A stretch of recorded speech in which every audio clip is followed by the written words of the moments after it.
Dear students, good morning all of you. आप सभी का एक बार फिर से सर्वोदय पब्लिक स्कूल की ऑनलाइन क्लासेज में स्वागत है। प्यारे बच्चों, अपन पढ़ेंगे आज अपनी पुस्तक का जो अंतिम लेसन है विकास अर्थात डेवलपमेंट, उनके संबंध में। तो सबसे पहले अपन देखेंगे कि विकास का अर्थ क्या है, कि विकास अपन कहेंगे किसे, यानी कि जो डेवलपमेंट है उसकी डेफिनेशन क्या है। तो विकास का अर्थ है समाज में उन्नति, प्रगति, कल्पना और अच्छे जीवन की अभिलाषा से संबंधित होने वाले जो सकारात्मक परिवर्तन हैं, और उन जो परिवर्तनों की जो एक प्रोसेस होती है, प्रक्रिया होती है, उसको अपन क्या कहते हैं, विकास कहते हैं, डेवलपमेंट कहते हैं। यानी कि अपने समाज के अंदर उन्नति, प्रगति, कल्पना और अच्छे जीवन की अभिलाषा से संबंधित होने वाले सकारात्मक परिवर्तनों की प्रक्रिया को ही क्या कहेंगे, विकास कहेंगे। यानी कि मानव समाज है, उसके अंदर किस प्रकार की उन्नति हो रही है, किस प्रकार से प्रगति है, किस प्रकार की प्रगति की कल्पना कर रहे हैं, अपने जीवन को उनसे किस प्रकार से, या अपन कह सकते हैं एक अच्छे जीवन की अभिलाषा से संबंधित उनके अंदर जो एक प्रकार से सकारात्मक परिवर्तनों की एक जो प्रोसेस होती है, उसी को अपन क्या कहेंगे, विकास कहेंगे। और इस प्रकार के विकास के लिए अनेक प्रकार की योजनाएं, परियोजनाएं क्या होती हैं, संचालित होती हैं विकास के संबंध में। तो विकास परियोजनाएं हैं क्या, उसके बारे में और देख लेते हैं। यानी कि ऐसे कार्यक्रम जिसके द्वारा दीर्घकालीन विकास, यानी कि विकास कोई एक पल दो पल का नहीं होता, पल दो पल का कभी विकास नहीं होता। ये जो योजनाएं होती हैं, परियोजनाएं होती हैं, ये एक दिन के लिए या कोई शॉर्ट में ये योजनाएं संचालित नहीं की जाती। ये दीर्घकालीन अवधि के लिए ये विकास के संबंध में योजनाएं हैं वो सुनिश्चित की जाती हैं और उनको पूरा करने का भी प्रयास किया जाता है। तो उस प्रकार के कार्यक्रम होते हैं जो दीर्घकालीन विकास को सुनिश्चित करने का क्या करते हैं, प्रयास करते हैं, उनको अपन क्या कहते हैं, विकास की परियोजनाएं कहते हैं। और इसी के संबंध में आर्थिक प्रगति के संबंध में जो विभिन्न कार्यक्रम भी शामिल होते हैं, जो अपने कह सकते हैं कि जो भारत सरकार है या राज्य की जो सरकारें हैं, वो विकास के संबंध में या आर्थिक प्रगति के संबंध में विभिन्न कार्यक्रमों को इस परियोजनाओं के द्वारा संचालित भी करती हैं। और इसी के साथ अब अगर अपन बात करते हैं विकास की जो भूमिका है वो क्या है, कि विकास किस प्रकार से होता है अपने समाज के अंदर, या अपना जो समाज है वो किस प्रकार से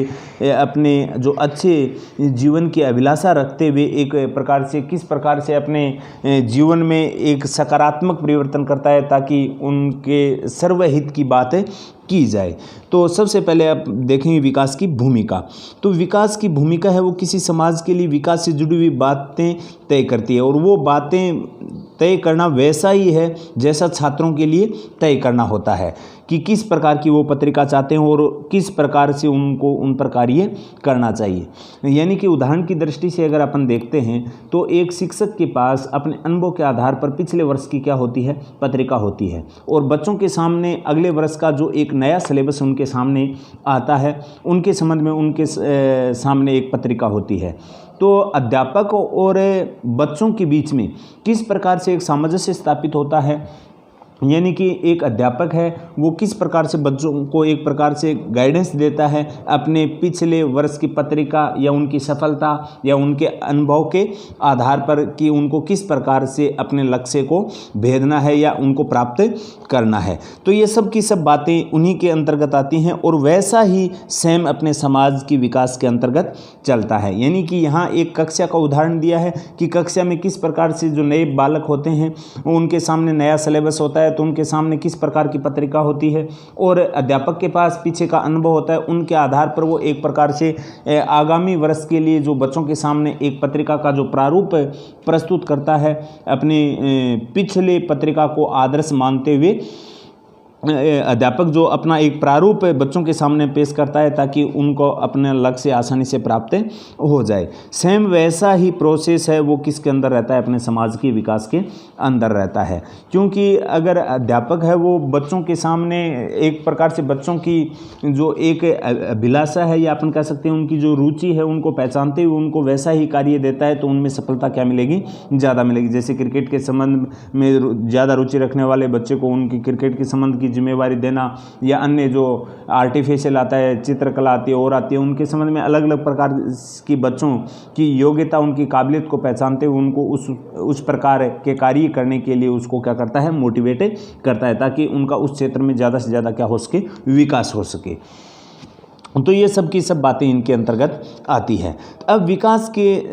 जो शब्द है उसमें व्यापक अर्थ में अगर अपन बात करते हैं तो उन्नति की बात होती है, प्रगति की बात होती है, कल्याण की बात होती है, और उनको बेहतर जीवन जीने की अभिलाषा के साथ अगर अपन बात करते हैं, उनके विचारों को एक प्रकार से किस प्रकार से गति प्रदान की जाए, ये सब की सब बातें उसके अंदर शामिल की जाती है। यानी कि विकास शब्द अपने आप में एक व्यापक अर्थों वाला है, जिसमें व्यक्ति की चहुमुखी एक प्रकार से उनकी उन्नति हो, प्रगति हो, कल्याण हो, और उनके बेहतर जीवन की अभिलाषा के विचारों को गति प्रदान करने का जो माध्यम है वो क्या है, डेवलपमेंट है, विकास है। इसी के साथ अगर अपन बात करते हैं, प्रत्येक समाज के विकास में अपनी समझ के द्वारा ये स्पष्ट करता है कि समाज के लिए समग्र रूप से, समग्र का अर्थ हो गया यहाँ एक प्रकार से संपूर्णता की ओर, यानी कि विकास किसी एक सिरे से नहीं होता, विकास क्रमबद्ध रूप में चहुमुखी होना चाहिए या समग्र दृष्टि से होना चाहिए। समग्र का अर्थ हो गया यहाँ संपूर्णता की ओर, और उसे प्राप्त करने का बेहतर तरीका क्या हो सकता है, यानी कि किसी कार्य को संपन्न करने में उनको उस कार्य में सफलता ज़्यादा से ज़्यादा किस प्रकार से मिले, और वो भी समग्र दृष्टि से, और समग्र दृष्टि से उसमें सफलता पाने के लिए या उनकी संपूर्णता की ओर संपूर्णता को मद्देनजर रखते हुए उसमें ज़्यादा से ज़्यादा सफलता किस प्रकार से हासिल की जाए, और उसको हासिल करने का सबसे बेस्ट तरीका कौन सा है। तो ये सब की सब बातें हैं, ये डेवलपमेंट अर्थात विकास के अंदर शामिल होती है। और विकास शब्द का सामान्य रूप में जो प्रयोग होता है वो एक प्रकार से आर्थिक विकास की दृष्टि से किया जाता है, क्योंकि कुछ लोगों की अपनी संकीर्ण सोच के आधार पर वो केवल और केवल विकास से मानते हैं। वो किसको मानते हैं, आर्थिक दृष्टि से जो उन्नति होती है उसी को क्या मानते हैं, विकास मानते हैं, लेकिन वो उनकी सोच है वो क्या है, संकीर्ण है, संकुचित है। तो आर्थिक विकास की दर में वृद्धि और समाज के आधुनिकीकरण का अर्थ यहाँ हो गया कि एक प्रकार से जो प्राचीन काल से जो चली व्यवस्था है उन व्यवस्था में परिवर्तन कर आज की आधुनिक आवश्यकताओं के अनुसार समाज में विभिन्न क्षेत्रों में जो नए नए परिवर्तन आते हैं उसी को अपन क्या कहते हैं, आधुनिकीकरण कहते हैं। यानी कि आधुनिकीकरण का अर्थ हो गया कि वह स्थिति, प्रक्रिया व धारणा जिसमें जीवन व समाज के विभिन्न क्षेत्रों में जो प्राचीन जो व्यवस्थाएं उसमें परिवर्तन कर नए आयाम प्रस्तुत किए जाते हैं, नए दृष्टि से या अपन कह सकते हैं एक नए सिरे से अपने समाज की आवश्यकता के अनुसार जो बदलाव किए जाते हैं उसी को अपन क्या कहते हैं, आधुनिकीकरण बोलते हैं। तो इस प्रकार के आधुनिकीकरण के दौर में इस संकुचित अर्थों में जो आज ये केवल और केवल आर्थिक दृष्टि में किया जाता है वो कभी अपना विकास की दृष्टि में अपना विकास नहीं कर सकता। और विकास को आमतौर पर पहले से निर्धारित लक्ष्य, यानी कि विकास होता है उसके संबंध में अगर अपन बात करते हैं तो पहले से निश्चित लक्ष्य निर्धारित किए जाते हैं, जैसे बांध हो गया, उद्योग हो गया, अस्पताल हो गया, ऐसी जो परियोजनाएं होती हैं उनको पूरा करने इसे जोड़कर भी देखा जाता है। लेकिन ये विकास के संबंध में समाज की व्यापक दृष्टिकोण के अनुसार नहीं है, क्योंकि यहाँ एक ऊपर अपने शब्द आया था समग्र का अर्थ हो गया संपूर्णता की ओर। किसी एक क्षेत्र में या किसी एक पहलू को मद्देनजर रखते हुए अपन डेवलपमेंट नहीं कर सकते। यानी कि विकास होगा तो वो क्या होगा, चहुमुखी होगा, चाहे वो शारीरिक हो, मानसिक हो, आर्थिक हो, सामाजिक हो, राजनीतिक हो, हर प्रकार का क्या होना चाहिए, विकास होना चाहिए, जिसको अपन किस में शामिल करते हैं, समग्र दृष्टि में अर्थात संपूर्णता की ओर शामिल करते हैं।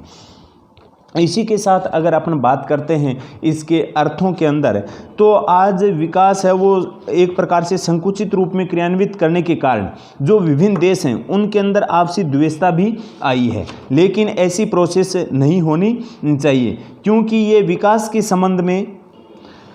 जो एक विकास का क्रम होता है उसमें लोगों के अधिकारों का सम्मान किया गया है या नहीं किया गया है, क्या विकास के संबंध में जो लाभ और बोझ है वो एक प्रकार से उनका उचित वितरण किया गया है या नहीं किया गया है, ये इन सब बातों को ध्यान में रखा जाता है। क्योंकि अगर इस प्रकार के विकास के संबंध में अगर किसी भी प्रकार से संसाधनों का उनका एक परियोजना के द्वारा संचालन किया जाता है तो उसमें उन परियोजनाओं में इन बातों को ध्यान में रखा जाना अति आवश्यक है कि मनुष्य के अधिकारों का सम्मान हुआ है या नहीं हुआ है, उन सभी को लाभ प्राप्त हो रहा है या नहीं हो रहा है। एक प्रकार से प्रॉफिट के चक्कर में किसी एक के ऊपर ज़्यादा बोझ तो लाद नहीं दिया गया है। इन सब बातों को एक प्रकार से इस विकास के क्रम में ध्यान में रखा जाता है और विकास की प्राथमिकताओं के बारे में जो फैसले लिए जाते हैं वो लोकतांत्रिक हैं या नहीं हैं, कि वो एक प्रकार से किसी भी प्रकार से अपन कह सकते हैं कि समग्रता को मद्देनज़र रखते हुए किए गए हैं या नहीं किए गए हैं, किसी तानाशाही प्रवृत्ति के कारण तो कोई फैसला नहीं लिया गया है। तो इसी संकुचित धारणा से बचने के लिए विभिन्न प्रकार के प्रयास भी वर्तमान में किए जा रहे हैं, लेकिन ये एक प्रकार से अपने निजी स्वार्थों की हितों की पूर्ति के लिए जो विभिन्न देशों द्वारा एक प्रकार से विभिन्न प्रकार की जो परियोजनाएं संचालित की जाती है, जिसमें मानव अधिकारों का सम्मान नहीं किया जाता है या लाभ या विभिन्न प्रकार के बोझ किसी व्यक्ति विशेष या किसी समाज में किसी वर्ग विशेष पे लाद दिया जाता है, तो इन सब बातों को ध्यान में रखा जाता है। जो भी परियोजनाएं संचालित की जाती है वो एक प्रकार से लोकतांत्रिक दृष्टि से है या नहीं है। अगर इस प्रकार की बातों को अगर अपन ध्यान में नहीं रखेंगे तो अनेक देशों में अपन ने देखा भी है, विभिन्न देशों में एक प्रकार से जो विकास के संबंध में अनेक बातें अपने सामने आती हैं और जिसके कारण एक प्रकार से ये लोकतांत्रिक बातों का या इन अधिकारों का या अपन एक प्रकार से समानता की बात नहीं होती है, तो उन देशों में विकास के संबंध में संचालित होने वाली जो परियोजनाएं हैं उनको लेकर या उनके मॉडल को लेकर अनेक प्रकार का अच्छा खासा विवाद भी होता है, बहस भी होती है और अनेक प्रकार की आलोचनाओं का सामना करना भी पड़ता है। तो ये सब की सब बातें विकास के संबंध में अपने को देखी जानी चाहिए। और अगर अपन आज के युग में इस संकुचित विचारधारा को त्याग कर अगर ये विभिन्न प्रकार की परियोजनाएं हैं ये लोकतांत्रिक रूप से और जो मानव अधिकार हैं उनको सम्मान देते हुए और सर्वहित में अगर इन परियोजनाओं का संचालन किया जाएगा तो एक प्रकार से रोल मॉडल के रूप में भी दुनिया के सामने आ सकती हैं ये विभिन्न प्रकार की परियोजनाएं, जिसमें विभिन्न देशों में विभिन्न जो समाज हैं उनके अंदर एक प्रकार से अपन कह सकते हैं कि एक रोल मॉडल अपनाकर अपने विकास में अहम